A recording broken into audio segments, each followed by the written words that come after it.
Well, Legends of Runeterra has been killing it. Funny Mordekaiser helmet aside, every time they release something, it is a banger. And yet again, with the latest expansion, they are going strong.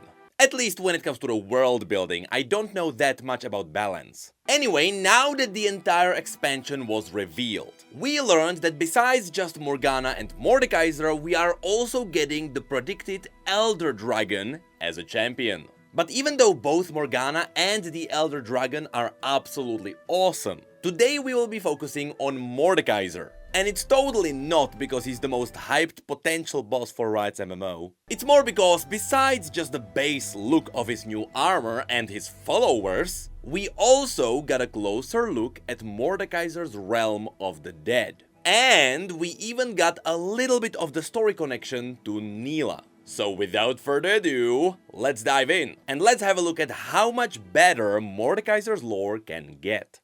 As you might know, in the previous video we have already seen some of this art, especially the pieces centered around Mordekaiser himself. The first level shows us Mordekaiser sitting on his Iron Throne, inside the Realm of the Dead. But what's cool is that with the description of this card, we also learned the name of this place. Bound to his armor kept in the heart of the Immortal Bastion, Mordekaiser has forged a throne of his own making in the Grey Realm. For everyone who would seek to destroy him, there are more who will serve him in both life and death. So yeah, the name of this realm is the Grey Realm, which is an okay name given the circumstances. I mean, the Grey is used in League quite often. Zone Grey is the layer of toxic smoke separating Zone from Piltover. Camille is sometimes referred to as the Grey Lady. Noxus also has the Grey Legion. And Mordekaiser now has the Grey Realm.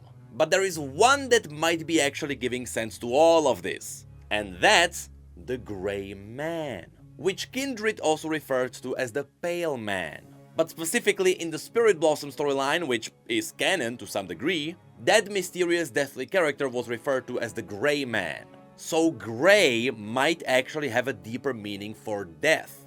That's why the Grey Legion can resurrect their army, and why the Grey Realm is essentially the realm of the dead.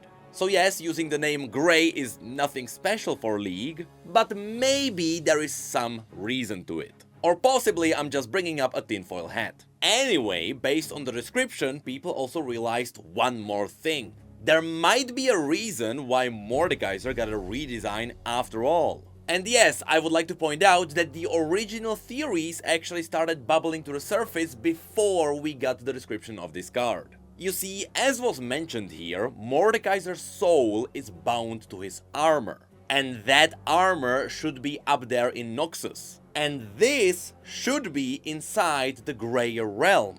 I mean, even in the short story, you can see that he clearly looks different in there. It looks like he has the same crown, which you can see in League of Legends when he's using his ultimate. And when he's using his ultimate, it is supposed to mimic him taking you into his own death realm. So even though the new Mordekaiser may seem goofy, there are theories that suggest that this is what he looks like in the Grey Realm. Outside of that, in the material realm, he should look like the classic Mordekaiser. But again, that's just a theory. Now, level 2 then shows us the big version of Mordekaiser. The description says, "Serve me, relinquish your pitiful souls. I will give them iron everlasting. I am oblivion inevitable." That's totally not a reference to Riot's MMO. But yes, you can see that Mordekaiser can indeed get bigger, at least in the Grey Realm, by absorbing the souls of his servants. After this, we also get Mordekaiser's spell called Realm of Death, which had simply shown his armor in a little bit more detail.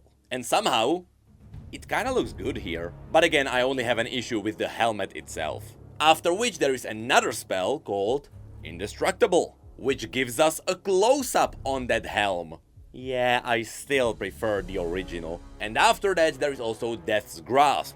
We all know that spell. There is nothing to mention here. So why don't we get into the followers instead? The first one is the Legion of the Severed. It matters not what form souls took before their imprisonment in the Grey Realms. Their individuality has little value. Faceless and fearless, the Legion serves the Iron Revenant all the better for its uniformity.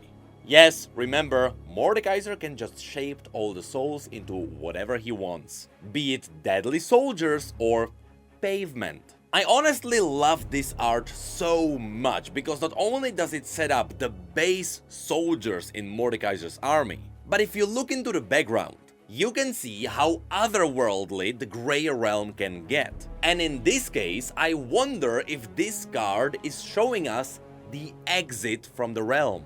It really looks like this army is just getting ready to get out of the realm and be unleashed upon the world. Because at the end of the day, what else are they really doing there? After which we get shackled ghasts. It was long ago that we were chained. Soon you too will know our suffering. And we will all suffer. Forever and ever. Until we are granted oblivion at Master's hand. So these are the creatures which were previously teased in the concept art. They are the chained slaves with the covered heads. But it is interesting that the description says that they will be granted oblivion at Master's hand.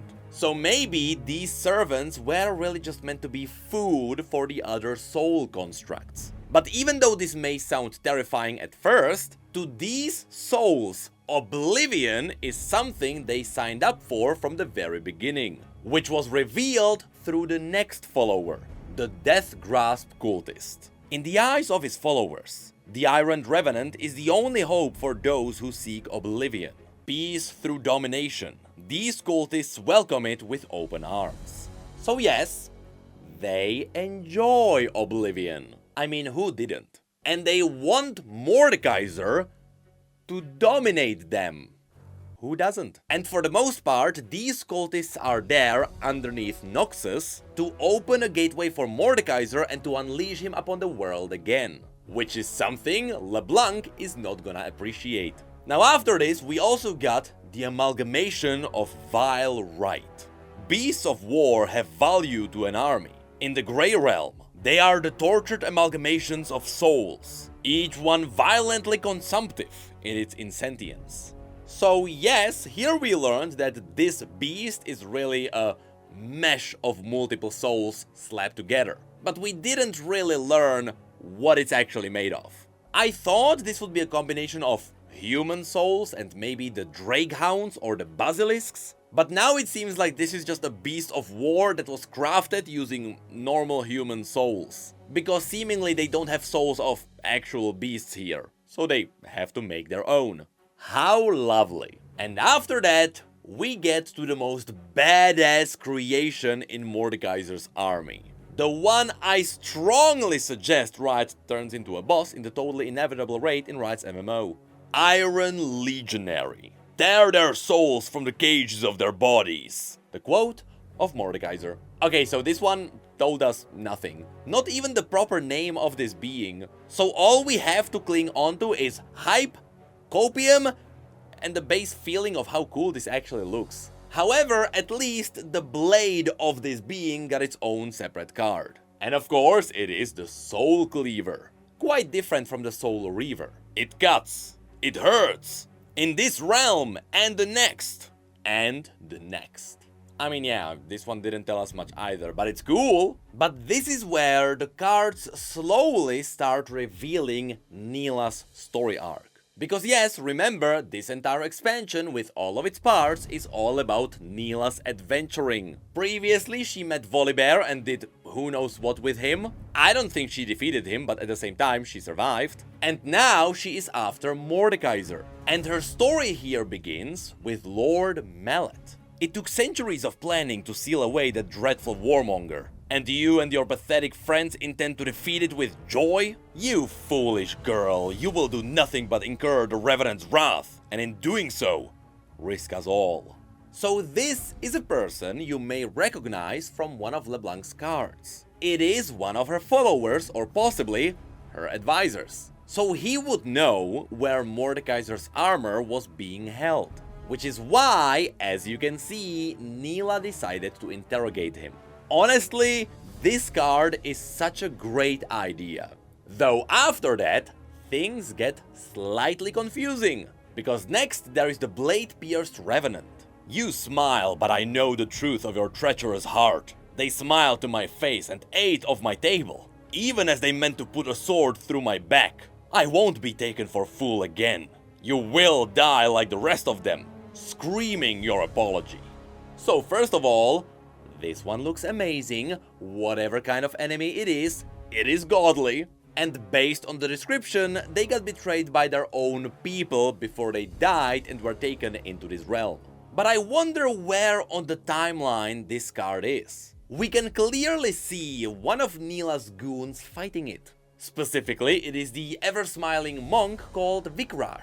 But here, with all the metal floating around, it definitely seems like they are inside the Grey Realm.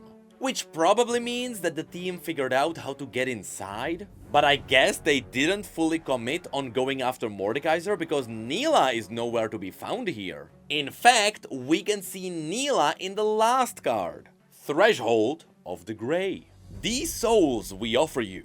This road we pave in bone before you. These realms we rend asunder. To make way for your army of iron everlasting. The quote of the Death Grip cultist. So, they are preparing a way for Mordekaiser, and they are preparing it underneath Noxus. And based on this, it seems like Nila doesn't go in contact with Mordekaiser. So maybe she just learns more about him? I mean, even more than she did before. Because based on her interactions, we know that she knows about San Uzal, which is the original mortal name of Mordekaiser. And instead, it seems like Nila is just clearing out the cultists to delay Mordekaiser's inevitable return. I mean, that's what I assume might be happening here, because this is where her storyline ends in this part. So did Vikraj get taken into the realm against his will? Or did he go through the gate with Nila, but Nila got elsewhere? Is Nila actually fighting Mordekaiser while Vikraj is distracting this thing? Who knows? This is where the theories on the internet go wild. And honestly, I don't have a clear answer in my head either. I hope Nila is not going to face Mordekaiser, and she is going to realize that he is even outside of her own league. But then again, we saw her go face to face with Volibear. Anything can happen. And so far, it seems like Nila is unstoppable. But that is it for these cards. As I mentioned, this entire expansion is just a goldmine for awesomeness. And next, I would like to dive into all the dragons, because there is a lot to talk about there. Though I do have to mention that despite all the dark and twisty stories all of these brought in, there is one new fan favorite that is warming everyone's heart. The Yadulski Snow Dog, which according to the description is an actually domesticated dog in the Freljord. It is so getting eaten alive.